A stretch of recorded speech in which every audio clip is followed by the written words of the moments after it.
let's do this. Alright, so this is my mama. I'm Mama. Mama what? Mama Kathy. And Kathy. this is my name. This is my name sign. It's, which I don't like, but it's Kathy. I'm Emma Faye, and we're here that we're going to teach you some basics about how to care and clean for your hearing aid. The number one destroyer of hearing aids is actually moisture. Correct. So if you play outside, if you're sweating, if you water balloons accidentally come near you. And our particular area, San Antonio, is humid, and so just humidity with it stuck in your ear all day. Sticky. Yeah. It's just humid. Sticky. Woo! Very Humid. sticky. Okay. So where do we start? You have years and years I have of experience. years of experience with hearing aids. Okay. 24. So we are going to use one of our little friends' hearing aids. And so why don't you kind of talk about the hearing aid and the battery situation, because you're the one who does the battery all the time. Mm-hmm. This is a kit that Phonak provided for us. And so for a lot of our kids that are being fitted, they're typically fitted in a Phonak or a Oticon because they're pediatric aids. So we're going to go through this as a kid-type friendly hearing aid demonstration. So why don't you talk about the hearing aid itself and the batteries. Okay, so many of you are going to have the actual ear piece, so the hook that goes over your ear. Upside down. Oh, upside down. Okay, so this is your actual case. Then the clear plastic one right here is your ear hook, and many times they're actually going to have a little filter. So you can kind of see in some of these that they have a filter, and it's going to turn completely white when you know it's time to get a new ear hook. So when you go to your audiologist, ask for several extra ear hooks. You'd be surprised how much they break, how much moisture. And this I've noticed just as a parent is any time that we've gone to something like even a different state, especially if it has a beach, this little filter immediately fills up, and once it is clogged, you cannot hear out of it. I cannot tell you how many times we've had to go find audiologists in different areas to try to get that ear hook. So it's really important. If the two things that are probably the three things that are going to be the biggest issues for hearing aid not working is your battery's dead, your filter on your ear hook, and there's probably technical terms for these, but this is what I'm going to call it.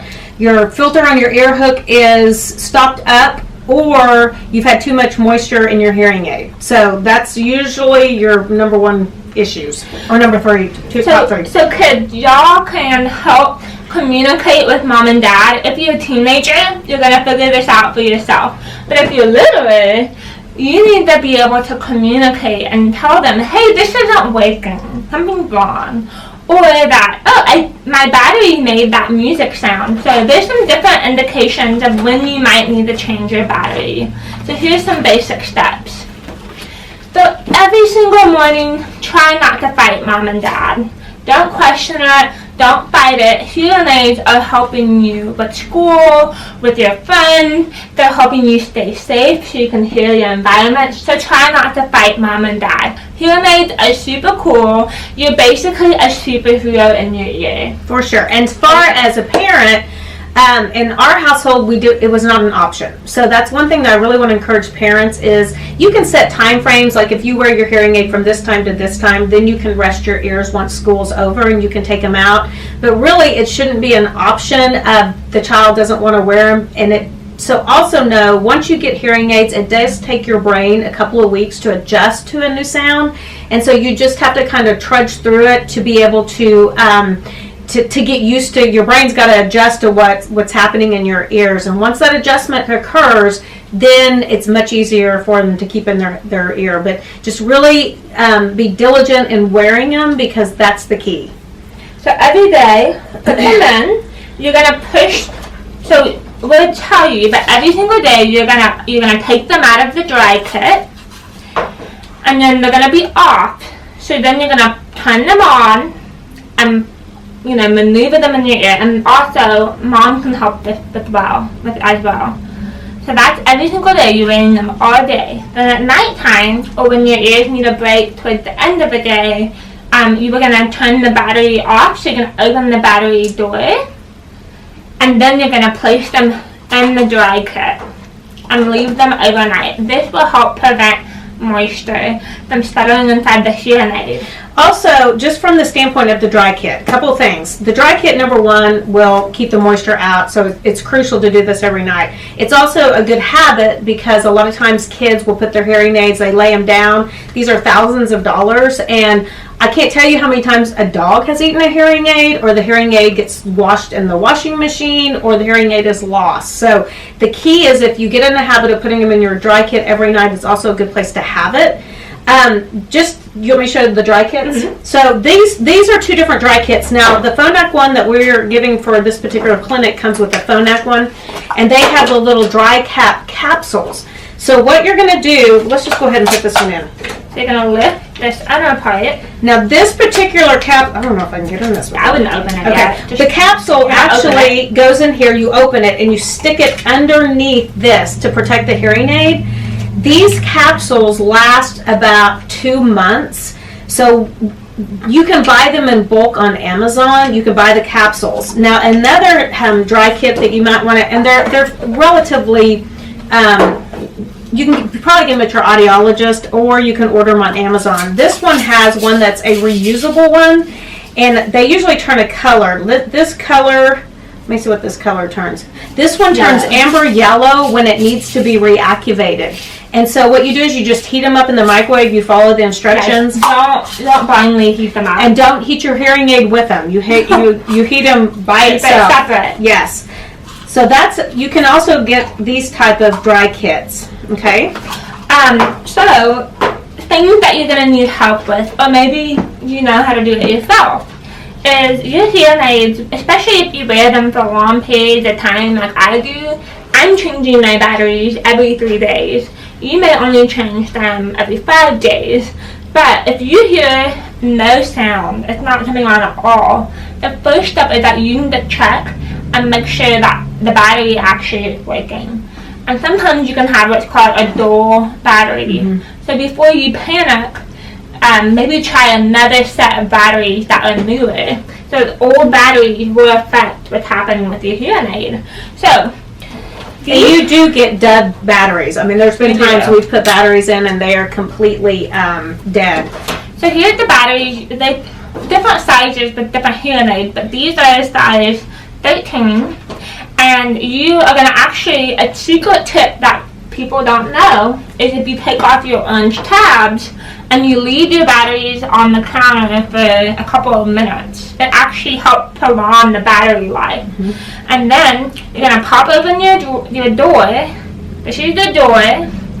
And you're going to put the groove side, so the smooth side of it will be on the outside. And pop it in. So this is a different size battery. But that's what you can do.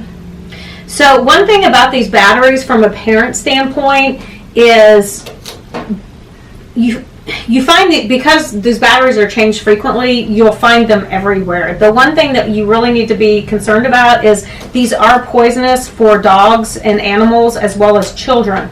And so you don't want anybody to ingest it. So that's the key too, is making sure once you pull those batteries out that you go and you throw them immediately in a trash can. So one thing, as from a parent standpoint, we have, this comes in your kit too. I don't know the technical word, but probably a listening device. So when Emma was growing up, constantly she was like, my hearing aid's not working, something's wrong with it. And other than sticking that in your ear, you can put this end in your ear and you put this end over the ear mold, and then you can bring it closer. Yeah, and then you can actually listen to be able to see if the hearing aid is working properly or not working properly. This is really key as a parent, is to be able to listen to the hearing aid frequently.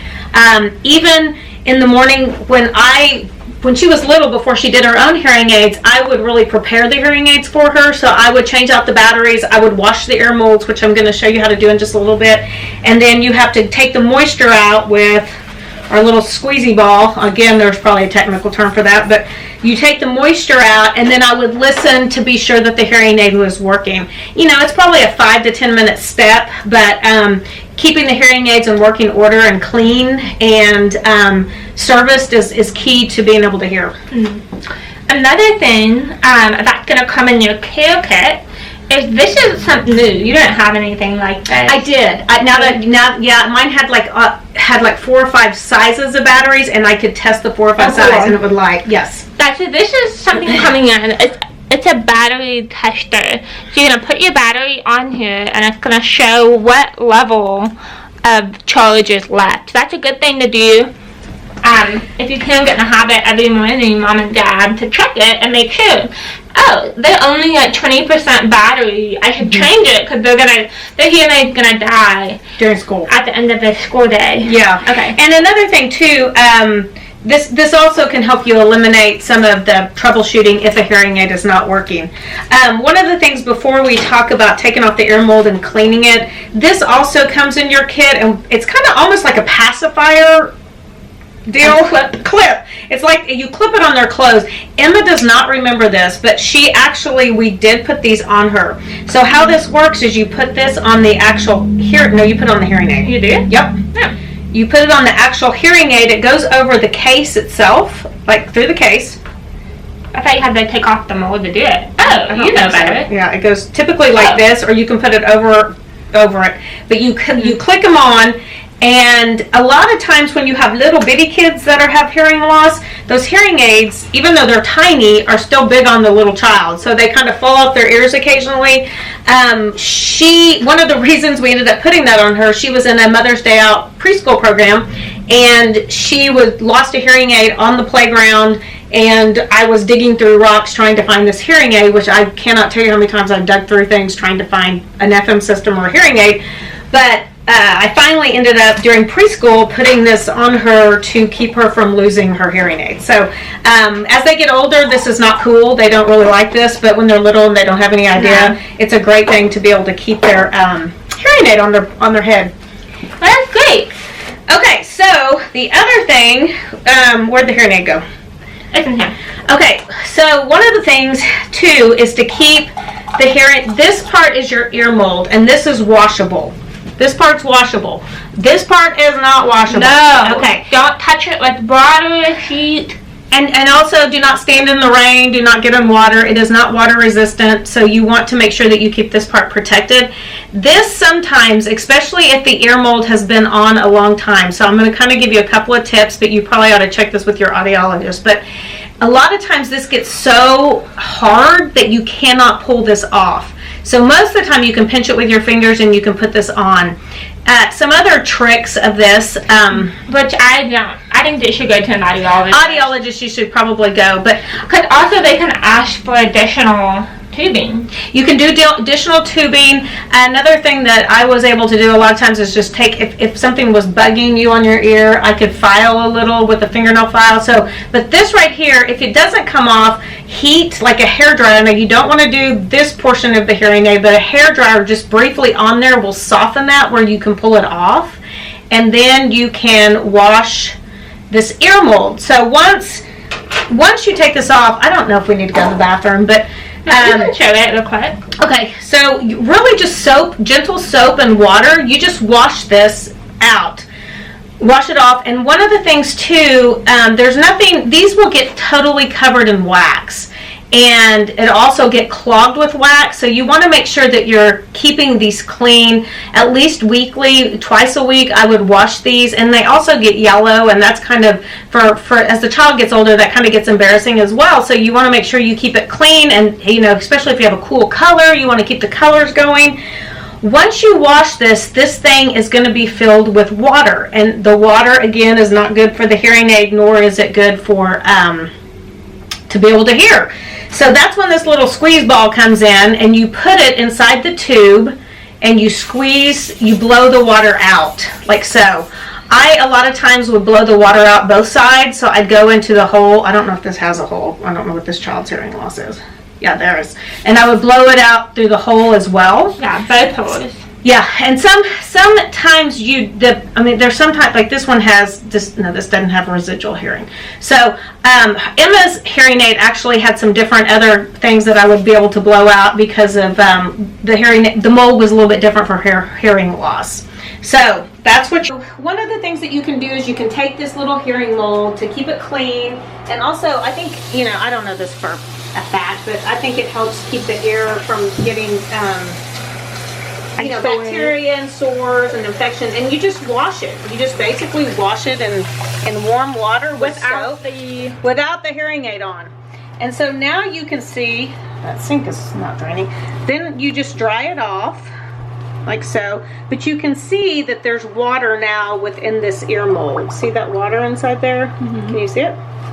So what you're going to do is you're going to put your little squishy ball in here. Hold on. Like so. And you're literally going to just blow that water out until it's dry. And this also can be used even if you're not washing it and you have moisture.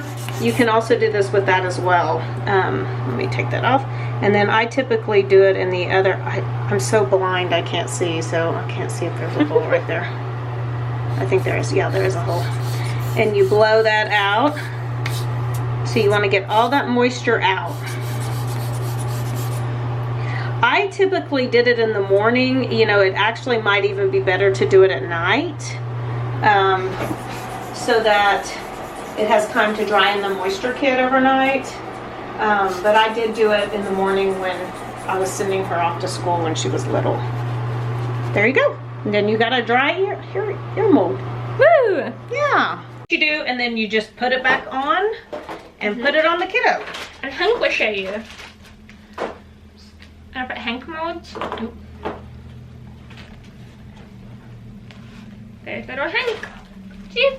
Hank has on hearing aid too. So if your hearing aid, if you've changed the battery, if this ear hook is still not working, okay, then what you need to do is you need to go and you need to tell your mom and dad, or you need to tell a teacher, because it may need to be sent off. Another thing too that to know that if you send them off, a lot of times the audiology clinic will have a loaner aid that they can put you in the interim till that one comes back.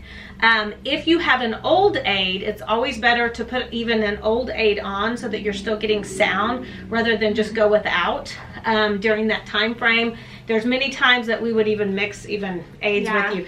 It's not ideal. It's not a great situation. You can also, ask to have things rushed. That's another option, is to ask for the audiologist to be able to rush the repair. I think that's pretty much it. Yeah, that's great. Yay! We did it. Yep. High five. All right. You guys are awesome. We'll see you next time. Thanks. See you later.